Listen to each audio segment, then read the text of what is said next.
Sebab aku telah turun dari sorga bukan untuk melakukan kehendakku, tetapi untuk melakukan kehendak Dia yang telah mengutus aku. Lalu terdengarlah suara dari sorga yang mengatakan, inilah anakku yang kukasihi, kepadanya lah aku berkenan.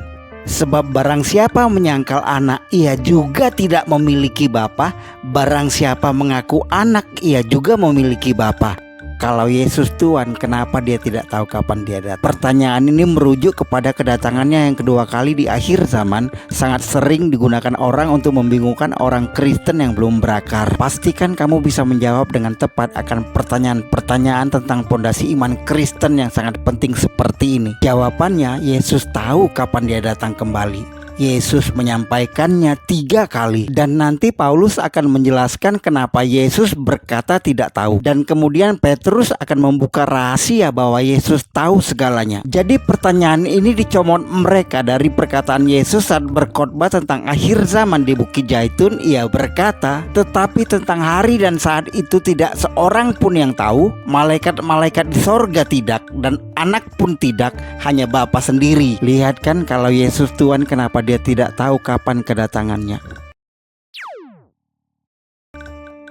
Yesus 100% Allah dan 100% manusia. Untuk menyelamatkan kita dari murka Allah Bapa karena dosa, Dia harus menjadi manusia seutuhnya.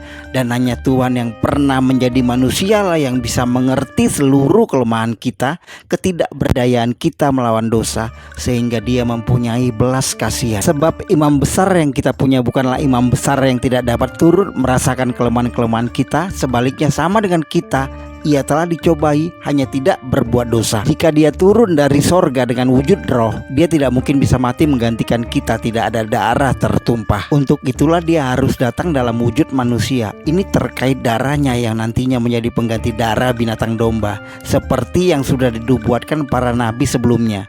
Dia datang menggenapinya. Jika Dia bukan Allah atau hanya sekedar manusia biasa, Dia sama aja seperti kita, yaitu tidak mampu mengalahkan kuasa dosa selama hidupnya di dunia. Tapi 3 tahun menjadi manusia, Dia tidak berdosa. Siapakah di antaramu yang membuktikan bahwa aku berbuat dosa? Apabila aku mengatakan kebenaran, mengapa kamu tidak percaya kepadaku?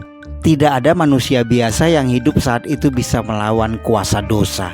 Yang paling diurapi sekalipun, Daud Salomo jatuh oleh karena dosa. Hanya setelah Yesus mengalahkan kuasa maut, di dalam Yesus kita manusia bisa melawan dosa lewat darahnya.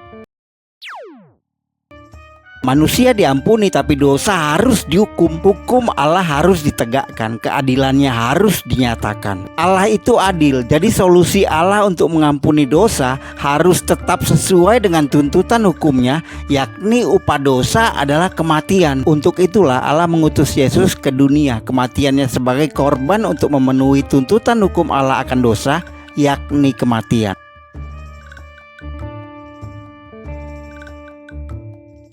Dan darahnya adalah kehidupan kekal bagi orang yang percaya. Karena nyawa makhluk ada di dalam darahnya, dan aku telah memberikan darah itu kepadamu di atas mezbah untuk mengadakan perdamaian bagi nyawamu. Karena darah mengadakan pendamaian dengan perantaraan nyawa. Kalau ada yang bertanya kenapa menghapus dosa tidak pakai darah domba saja seperti yang sudah-sudah dari sejak zaman nabi-nabi. Darah binatang yang selama ini dilakukan adalah pengampunan dosa sementara. Setiap tahun dilakukan oleh imam di kemah atau bait suci.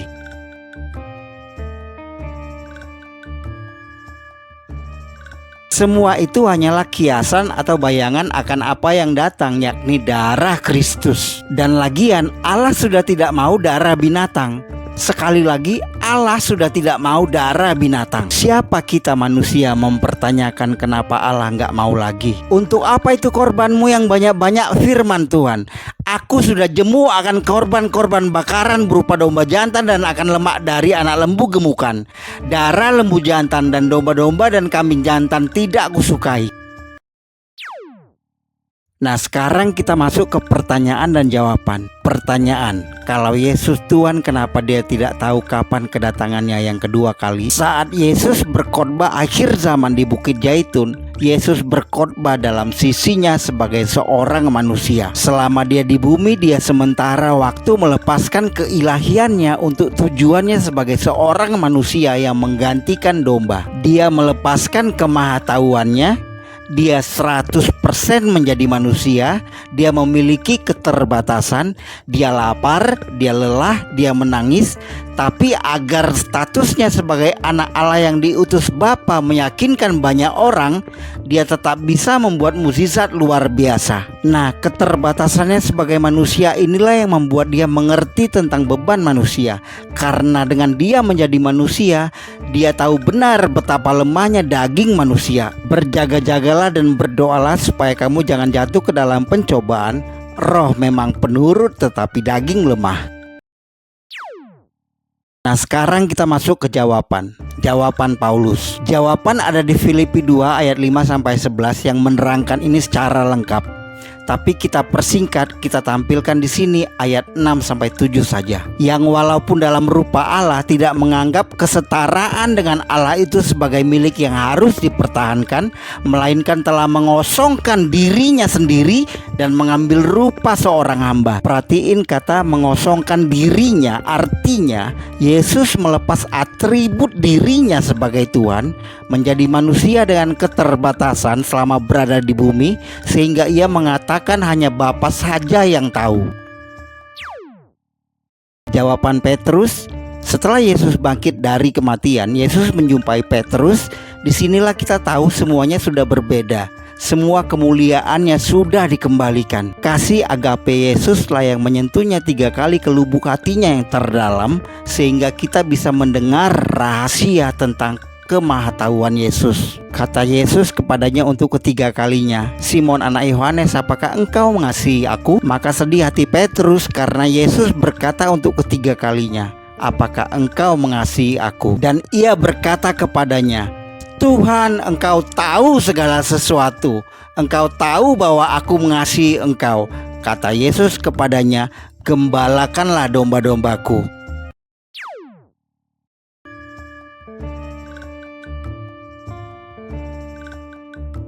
Jawaban Yesus banyak mengungkapkan wahyu akhir zaman kepada Yohanes saat dia menampakkan diri kepadanya di pembuangannya di Pulau Patmos. Di Wahyu 22 menuliskan tentang kedatangan Yesus. Dan hanya dalam Wahyu 22, Yesus 3 kali memberi jawaban. 3 kali. "Sesungguhnya aku datang segera, berbahagialah orang yang menuruti perkataan-perkataan nubuat kitab ini. Sesungguhnya aku datang segera dan aku membawa upahku untuk membalaskan kepada setiap orang menurut perbuatannya." Ia yang memberi kesaksian tentang semuanya ini berfirman, "Ya, aku datang segera." Amin, datanglah Tuhan Yesus. 3 kali jawaban yang sama, konsisten, segera. Artinya kita memang sudah menuju akhir zaman.